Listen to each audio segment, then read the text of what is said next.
The climb to the cabin was long, and the silence between them felt even longer. Snow crunched beneath his uneven steps, the stiff brace on his leg forcing him into a careful rhythm. Lila slowed to match him without being asked. She noticed how he angled his body against the wind so it struck him first, how he shifted the heavier pack to spare her shoulders. No words passed between them, yet something unspoken settled, an agreement made of patience rather than promise. The cabin emerged from the pines like a patient animal, smoke whispering from the chimney. Inside, the warmth startled her. The place was clean, deliberate.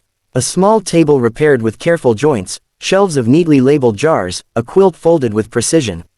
He set down the bundle her mother had given him, not a person after all, but Lila's few belongings, and cleared his throat.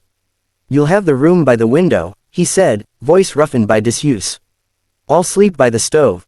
She expected rules, expectations, some grim declaration of ownership the villagers had hinted at.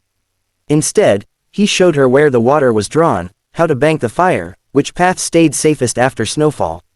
He made stew and served her first, then ate only when she did. When the night deepened and the mountain pressed close, he paused at the threshold of her room.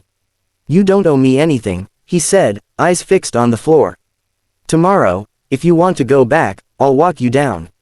Sleep didn't come easily. Lila lay listening to the wind, thinking of her mother's face, tight with fear, not hatred, and of the villagers' whispers. At dawn, she woke to the sound of chopping wood. Outside, he worked methodically, breath pluming.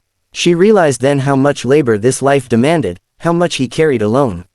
She took the axe when he paused, and though her swings were clumsy, he adjusted her stance with a nod and a few quiet words. They worked until the sun climbed. Days braided into one another. He taught her the mountain's language, the way clouds spoke of storms, how silence could mean danger or peace. In return, she read to him in the evenings from a weathered book he had never finished, her voice steadying where his leg faltered. He listened with a focus that felt like respect. When the villagers finally climbed the path, drawn by rumor and curiosity, they found the cabin transformed. New shutters stood against the cold. A small pen held rescued goats. Lila stood beside the mountain man, not behind him. He addressed the crowd with a calm they hadn't expected. "She's here because she chose to be," he said. "And because we help each other." The shock wasn't loud or dramatic.